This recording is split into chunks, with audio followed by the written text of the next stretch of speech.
episode of Seeing Sentai. I'm Mars Girl. We're still looking at Battle Fever J. Today we're looking at Battle Fever J episodes number 29 through 35. Only a few really big things to take note of during the course of these last 7 episodes, but those things are in fact really big. So for right now, let me just kind of plow through the names of the monsters that appeared in each episode. We looked at Mouth Cut Monster, Strange Food Monster, Money Violence Monster, Earthworm Monster, Eagle Monster, Cicada Killer Monster, and Ancient Fish Monster. The kind of monsters that show up are starting to matter less and less as the series goes on. Really, they're just a small fraction of the plot device as it pertains to Agos's bigger, grander schemes in trying to do evil things. You know, up until this point in time, I still haven't exactly figured out what it is that Agos really wants other than to just be jackasses. And in the case of the monster from episode 29, Mouth Cut Monster, I don't understand her existence at all. Perhaps the point was to generate fear in people? I'm not really sure, but she's a really pretty person who walks around with this face mask that people in Japan will typically wear when they're sick. It's really just a common courtesy sort of thing. So if you get a cold, keep going to work, but wear a mask because you don't want to get other people sick. That's just common courtesy. So she walks up to people and she's like, so hey, do I look pretty to you? And those people will be like, yeah, you look pretty, but I don't really know what you look like under the mask. And she's like, well, I'll show you. Do I look pretty now? And then she's like, ah! And she's super ugly. And I didn't understand what the goal was exactly. Agos never really specified, and then I guess Battle Fever just needed to make her stop scaring people.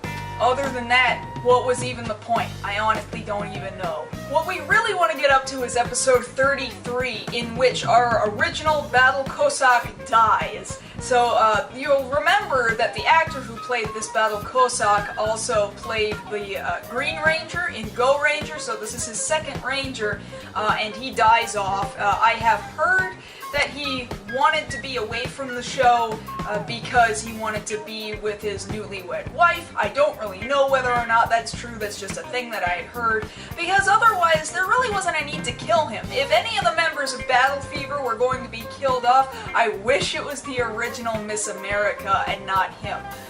But him leaving the show was very, very sad.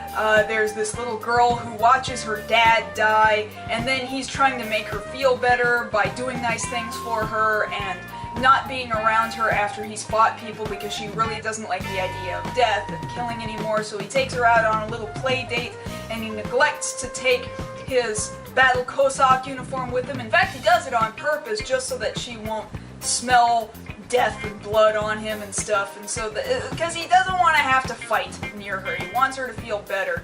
It shows some really sad backstory of him growing up in Russia and being taken care of by a Catholic priest who then gets shot and killed directly in front of him. Very, very sad. So he doesn't want that same sort of sadness for this little girl. But too bad, because then Agos shows up like, ha, you're all alone and you don't have your suit. Blam, blam, blam, blam, blam. And he gets shot full of bullets. And then he bleeds out and he dies. And so then comes in our new Battle Cossack, Jean, who picks up the uniform after he's kind of spent a little bit of time with the previous Battle Cossack, and he feels like, oh, well, I'm going to stop Agos now, and he puts on the uniform, and he immediately takes to it.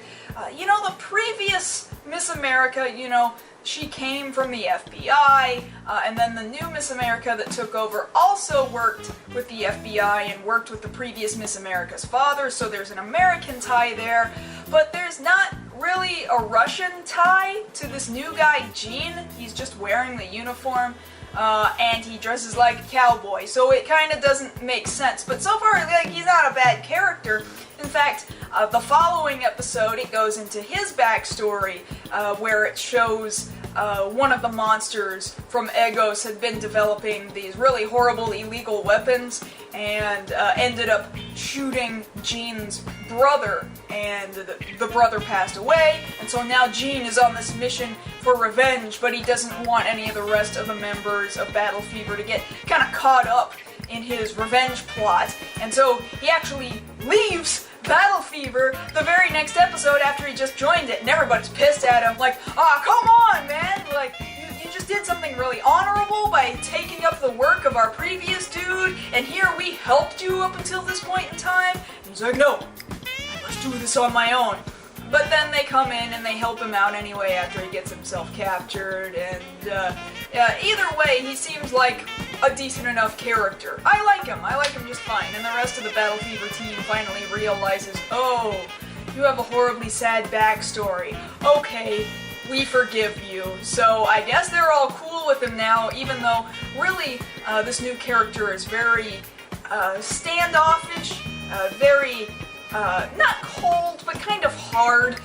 He just sits by himself, he doesn't say much, he comes up with his own plans and doesn't let anybody else in until the last minute, or he has to wait for somebody else to kind of pick up on what exactly it is he's doing. So he's a really interesting new character. I like him quite a bit.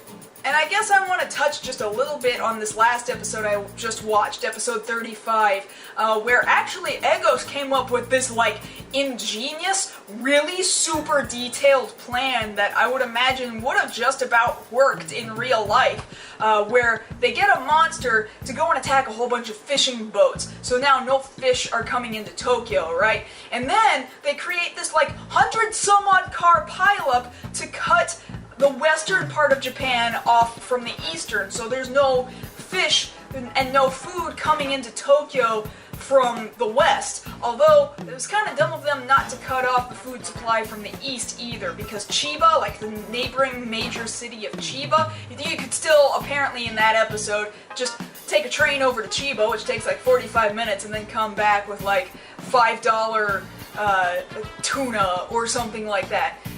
So that was kind of a flaw in their plan. Then they got just one guy to distribute really incredibly expensive fish, like we're talking $500 red snapper is really friggin' expensive, and then they hire another guy to create a panic in the media, like he starts broadcasting on radio, on television, in the newspapers, so he's making everybody panic over how there's like no food. And then all of the grocers can't help but like, oh, we can only buy fish from this one guy and it's so expensive, well now we gotta raise the prices on all these other foods, and so everybody's just starving, and especially on fish. And you have to realize there's a huge cultural difference between Japan and, if you're watching me from North America, for example, huge cultural difference. You start to see the repercussions in this episode where kids are like breaking bones because they're not getting enough calcium. I mean, we would drink milk. Milk is our major calcium substitute, or vitamins or something like that. But even in vitamins, it's typically a fish extract, you know. And their calcium source, their biggest calcium source, is fish. When you think about it, most families have fish for some meal in the day, at least once a day. Like, you know, your very standard, typical family. If you think that's a stereotype, it's kind of for a reason, because they actually do that, and they're kind of backing it up in this episode. So these families are going without fish, or with fish only this big that cost $1,000, and it's ridiculous, so they have to go and defeat the monster, and yay, they return the circulation of fish back to the markets, and there's this incredibly awesome fish fry at the end of the episode. Oh, the fish look delicious. I want to eat some of that fish. It looks amazing. But in any case, I just thought that episode was really interesting, just to point out as a cultural sort of a reference that you might not necessarily understand in an English-speaking country. Past that, there's just a couple more weeks left of going through Battle Fever J, and I'm excited because the series legitimately has become fun and enjoyable and quite good. I'm really, really happy with it, and I'm happy to be sharing it with you guys. For those of you over on Patreon.com, thank you very much for your continued support. You can check out what it is you can do and what rewards you can get over at Patreon.com/MarsGirl, and please, of course, as always, check out MarsGirl.tumblr.com to catch up on me catching up on all of these episodes of Battle Fever J and writing up episode synopses and such. So that's it for this episode. I'll be seeing you guys next time.